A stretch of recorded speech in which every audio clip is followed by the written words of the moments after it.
marami ang tao, magagandang puso, pero maganda din naman yung hanggat kaya mo. Hanggat kaya ko, makapaghanap buhay ako para sa sarili ko. Nahihiya din naman ako ng puro lang tanggap ng tulong. So, wala akong magawa sa ngayon. Kung ano lang may tutulong sa iyo, taos puso kong tatanggapin. Isang ngiti, isang tulong, kayang magbago ng kahapon at ngayon. Ako si Benj Kabatingan, charity vlogger, sa munting kamera, puso ang tagapagsalita para sa kapwa. Walang hinihintay na kapalit, tulong at pag-asa, sabay nating iihatid. Ilang taon ka na ba? Ano na ako? 56. 56? Single. Single At ka pa. single din dito sa bahay. Nag-iisa ka lang dito sa bahay mo. Tapos, yung kalagayan mo daw, lumaki yung paa mo. Ano ba nangyari? Tingnan ko nga. Ito may, ano to yung opera parang bumuka siya. Oh my God. Tapos, hindi man yan, na-admit ako last November. Oo. Wala naman kasing doktor na makaka-ano sa kalagayan ko dito sa Bukwan. Nag-suggest sila nga pupunta ko ng Davao o di kaya Cagayan or saan man. Kaya lang komplikado kasi i-explain yung pa ako kung bakit. Komplikado din siya. Kasi bago na ganito, iba yung na-diagnose sa akin. Tapos, paano ko ang unang diagnosis sa ano ko, nagka-cancer ako. Endometrium stage 3 na. Pero asawa ng Diyos, mga 1 decade na, hindi na rin ako nakapag-check up. Saan ang tama ng cancer? Sa endometrium, yung lining ng mattress, and then dumaan ako lahat ng procedure, kung ano yung sinabi ng doktor, chemo, cobalt, brachytherapy. Yun, nadaanan ko yun lahat. Tapos, okay naman ang ano ko, pag lagpas ng mga 3 taon, lumipas ng 3 taon, yung pa ako naman ang ano ko na dandahan siyang lumaki. Isa ka palang cancer survivor. Tapos doon ako sa Manila nagtrabaho. Umuwi ako dito dahil malaki na nga yung ito, binti ko. Tapos nung lumaki na, alam mo naman tayo, minsan naniniwala tayo sa mga manggagamot. Hindi man siya na ano din. Naoperahan to, lumiit, nabaka kasi nabawasan. Umabot to ng 50 kilos, kung ito lang itong tumo sa ano sa kiluhan, di ba? Yung umabot siya ng 50 kilos ka lang. Naoperahan na, tapos lumaki pa din ulit. Tapos ano na, sinabi nilang filariasis, secondary to elephantiasis. Pero bago na ano yun, tinest din naman ako ng ano, ng filariasis, negative man. Pero doon sa ano, kasi sa PGH, una itong na ano na-diagnose. Ang na-diagnose talaga nito sa PGH, ano, deep venous thrombosis. Sabi ng doktor, sabi din doon mga ano, yung, may mga pa-check up, may mga laboratory naman ginawa. Sabi daw na may nag-blood clot dahil doon sa dinaanan kong chemo ako, radiation therapy ako. Ganun. Hindi na ako makatrabaho, umuwi ako dito. Tapos nung pumunta ako ng Cagayan, yun ang sinabi nilang filariasis, secondary to elephantiasis. Paano ka nakauwi dito? Ako lang, so kaya nag-airplane ako. Ako lang din na ngayon. Nanghingi ako ng ano sa doktor na, sinabihan ko na, kasi ako lang isa magpa-check up doon, wala mag-alala. Sabi ko, uwi na ako ng probinsya. Tapos yun, nag-plane ako. Tapos tinanong ko, nanghingi ako ng medical certification, kaya baka hindi ako pasakayan ng aeroplano dahil alam natin pag may nakakaiba kang kalagayan. Nag-ano na ako nun, tapos yun, tawi ako dito, mga 10 years ago na rin. Wala nang umuwi ako, pero malaki na yun. So, ganun na siya kalaki. nung pag-uwi mo? Unti-unti siya nag-ano. Hindi pa siya ganun kalaki nung pag-uwi mo. Unti-unti siya. Tapos dati makakalakad pa ako, makakalabas pa ako. Ngayon, makakaano man ako dyan sa labas, pero iniiwasan ko yung ano sa laro dahil may open wounds yun eh. Open wounds ni ito. Yung nasa ilalim, open wounds na yun Oo, siya? open wounds. Ba't nagkasugat? Yun nga din ang naanahan ko. Siguro sa sobrang laki hindi ko rin ma-explain. Nagulat na lang din ako Pwede na. ko bang makita? Pwede pabuksan? Yan, tapos itong isa ngayon, nag-video, nag-ano na rin.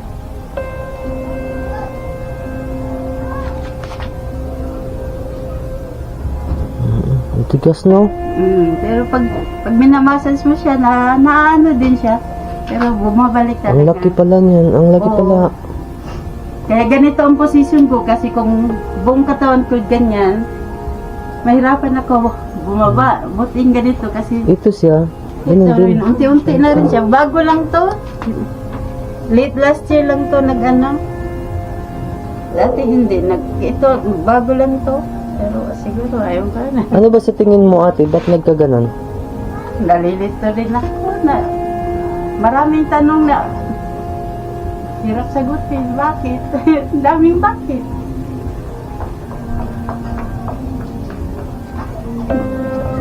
Nandun na sana ako sa Manila. Maraming espesyalista pero ako lang isa din. Hirap din magpa-check. Bali, inayawan na talaga ng doktor. Siguro may doktor talagang dito pero wala man dito sa Butuan. Nandun ako sa Manila, hirapan na rin ako pa-check up. Doon, sabi, deep venous thrombosis. Sa PGS, di naman nila inano na filariasis kay doon na ako. Mula nag-high school ako, doon ako na narbasa. Pero yung mga doktor walang sinabi na gagaling pa at babalik sa dati yung kalagayan mo? Wala sila Wala na sila pag sa Cagayan, wala din. Yun lang yung naoperahan ko kasi malaki na. Akala ko, pag naoperahan na, kahit na ma-deform siya, basta lang, anuhan ba ang yung kagaan, hindi biya mabigat, mababawasan siya ba? Pero bumalik din siya, unti-unti, ganon pa din. Bakit inoperahan? Anong kinukuha?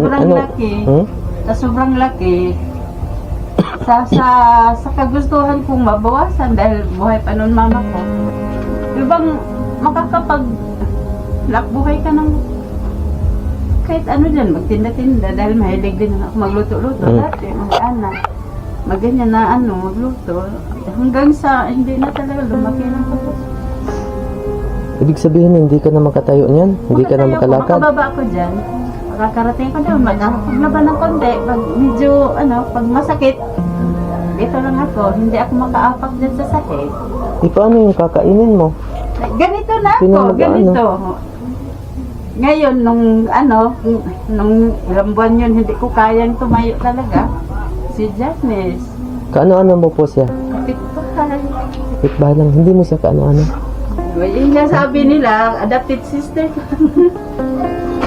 Adopted sister.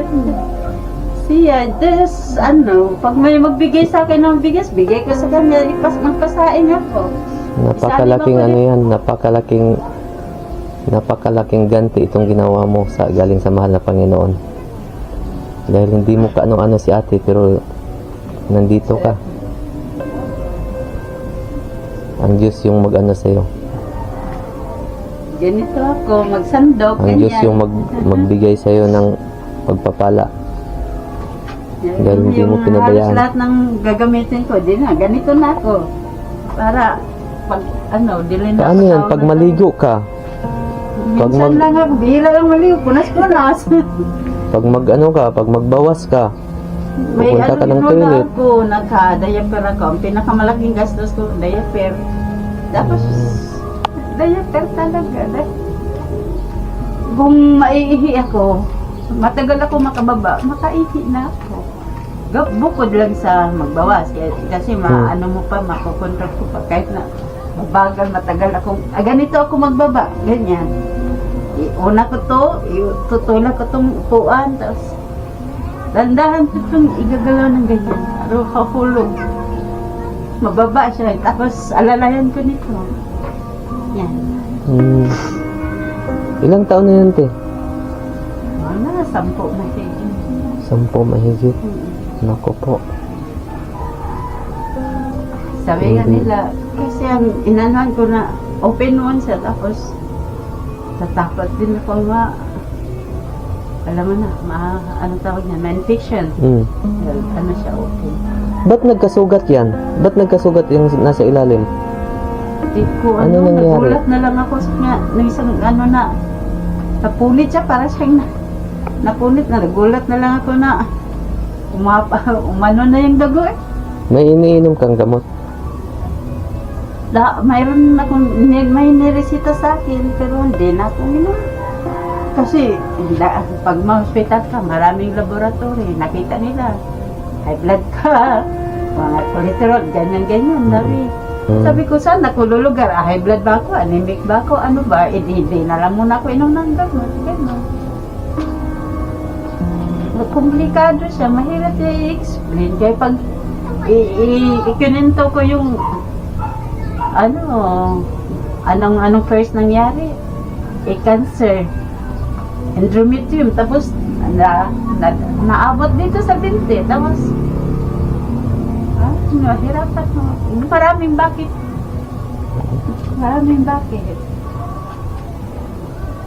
Hindi no, laki no. Mga ano siguro kilos niyan. Mga abot ng mga 40-50 ata. Ganyan. Ang laki. Sa ano ko ganun, bumalik siya sa 50. Nung inoperahan si ate, ano ang kinuha? Para siyang yung parang taba ng baboy na inahin. O ano na nasa. Nung inoperahan siya? Yung pinakita sa akin yung video eh. Doon ako sa Cagayan na. Tapos lumiit. Lumiit siya, pero dandahan din siyang napapansin ko, dandahan din siyang bumalik. Pero makapag-ano pa ako noon, ikot-ikot akong bahay, makapaglinis pa ako. Kasi doon ako tumira noon sa pinsan ko. Maano ko pa, kung anong trabaho, sa trabahong bahay, loto, labalinis, paano. Ngayon na lang to, late last year nga, parang ganito na ako, salamat nga ako na makapagsaing na ako ulit. Kapag kunting labadan, kusot, pero nakaupo lang ako. Matanong ko lang ate. Matanong ko lang, nasaan pala pamilya mo? May isa akong kapatid dito na doon. Doon man sila sa dulo. Oh. Siyempre, pag emergency, ang una mo matawag, ang pinakamalapit sila. Yan Dalawa na lang kayo magkapatid? Bali, kami, 4. Pero isa nandun sa Davao, ang isa nandun sa Quezon Province.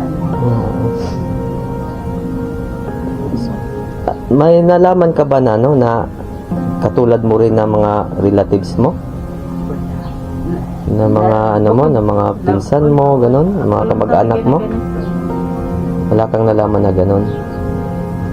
Kasi kung anuin mo, karamihan ng high blood. Kasi kalimitan ng sakit high blood, diabetes. Kasi may iba kasi may pinagmanahan ganon, di ba? Bukod naiba.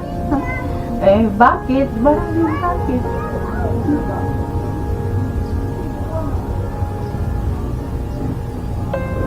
So ikaw lang mag-isa dito, ang ginagawa mo? Ganito na maghapon, pag umaga, pag nag-change ako ng diaper, chance kung punta doon, maghugas ako ng kasi ganito na ako, Saan ka mga katay? Dito ka mo pumunta? Oo, dyan dumatlang doon. Tapos sana ako, kapit akong ganyan para Magawa mo ngayon, te? Oo, Sige nga. Oh, ganito. Una kong gagawin, ganito. Sunod. Ibaba ko siya. Yan. Kakalbitin ko yung chinelas ko. Lipat ko yung isa. Yan, ako yan. Tatulak ko yan sa ganito. Tapos ito, ang pinakaano ko. Pagbaba ko, ganito. Yan, pagbaba niyan. Ano na, ipahat. Ano ko, ihuhulog ko. Tapos alalayan ko siya dito. Kasi sasabit na siya. Sasabit siya. Ang laki nga pala talaga, no? Ganyan, makaano na ako. So, mabigat talaga si ate, no? Oo, mabigat. Tapos ipapakita ko rin sa kung paano ako babalik. Ganito, nasa yan, tapos na doon, nakarating na ako doon, nakapagsaing na ako. Kaya ganito ako. Alisin ko siya, ganyan. Ganyan ako, hanggang makarating ako doon. Tapos pabalik, ganun din. Kung ano yung ano ko, ipo-forward ko lahat. Dito, ganyan, hanggang makarating ako. Tapos ito balik. Ganito, ayusin ko na naman yung higaan ko, ganyan. Underpad ko siya para yung basa hindi siya didiretso dito sa sapin ko. Dagdag gastos din. Tapos may gulti akong tutungan kasi medyo ano siya. Para hindi ako mataasan yan. Ano niya. Tapos ganito. Pagbalik ko, mas mahirap pa. Kasi ganito yun. Para hindi ko papakita. Kasi marami din ang dinagtanong. Hindi rin naman nila nakikita anong ginagawa ko. Pinipinto ko lang. Ngayon makikita niyo na. Tapos ganito.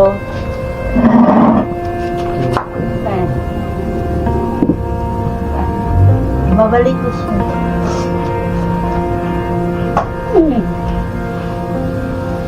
Ganyan. Tapos ipupisto ko na. Tapos bihiglain ko ulit yung upuan.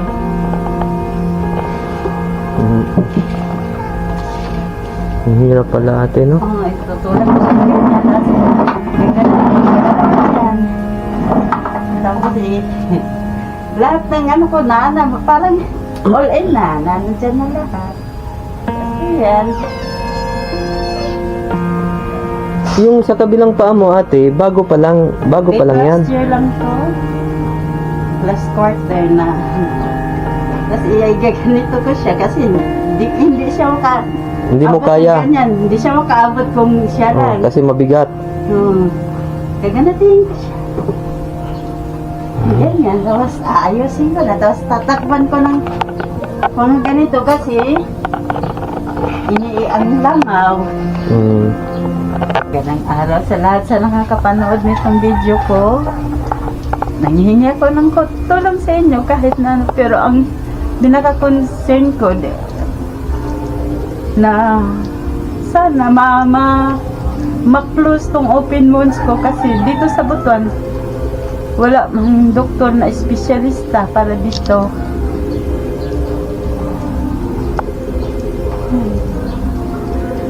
Kailangan ng medical attention pero kung malayo din kasi pupunta pa sa malayo nahihirapan din ako dahil ako lang isa. May mga kapatid naman ako pero may mga sariling pamilya na din sila. Ang pinaka-concern ko, magasto sa diaper at saka underpad. Sa pagkain naman, may nagbibigay sa akin ng bigas. May adopted sister ako nag-aano sa akin ng ulam o anong makakain nila, makakain ko din, binibigyan nila. May iba pang mga kapitbahay na concern.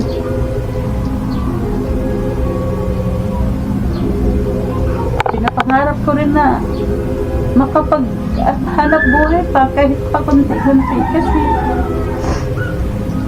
marami ang taong magagandang puso pero maganda din naman yung hanggat kaya ko makapaghanap buhay ako para sa sarili ko. Nahihiya din naman ako ng puro lang tanggap ng tulong. So, wala akong magawa sa ngayon. kung ano yung may tutulong sa iyo, taos puso kong tatanggapin. Ang Diyos nang bahala sa inyo. Kung ano may itutulong niyo. Taos puso ko kong tatanggapin. Salamat. Okay. So, mahilig ka pala magtinda-tinda. So kung luluubin at magkaroon tayo ng isang viewers na may mabuting kalooban, pwede ka pala makapagtinda, dito ng tindahan, ano? Yun talagang yung ibang sana yung mabalik lang tulad ng dati na Sa ngayon kasi ito ang bukod sa dati, kahit na malaki ang ganito na, ang kalagayan ko punta ko pang palengke. Ngayon hindi na, dahil Hindi na. dito iniiwasan ko itong open ones dahil alam naman natin, pag may ganito, ang mga microbio, ang mga ganyan. Pwede na, ano pa sabi? Okay lang, maganda. Mga capsule. Gawin natin sa email. Ito yung sinusirahan. Mahaba yan. Laki ng sulat, no? Mahaba yan. Parang kapmon na siya. Talagang talaga to, sinugatan to. Ito anong gandit yan, no? Opera yan. Dahil Ito, yan sa opera, binutasan din ito, binutasan din. dahil yan ang opera. Hindi, ito. Nagkatupi-tupi lang siya, kaya hindi na siya makikita na ano. Ito lang din. Katong-katong. Sige, mga idol, shout out sa inyong lahat dyan, sa mga viewers, sa mga nakakapanood sa mga oras na to. Ito si ate, isang cancer survivor. Tapos after ilang taon nun? 3 years. After 3 years, ito yung nangyari sa kanya, mga idol.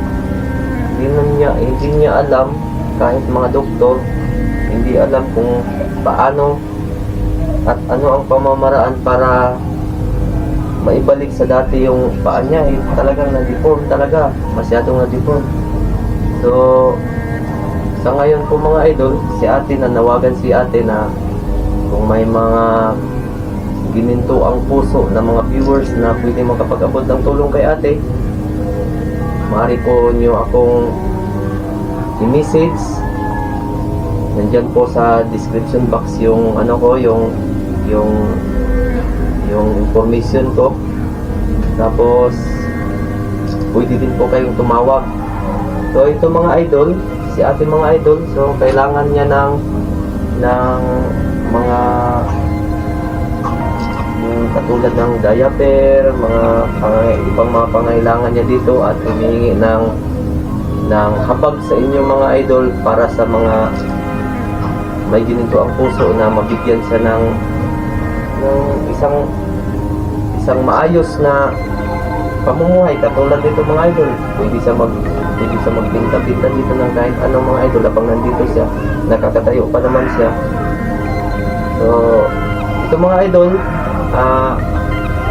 nalaman natin to dahil sa mga concerned citizen na nandito, nakapalibot dito, nakapagsabi sa akin. So sa mga nais mag-sponsor, pwede nyo po akong tawagan, pwede nyo po akong kausapin personal, pwede nyo po akong ma-contact.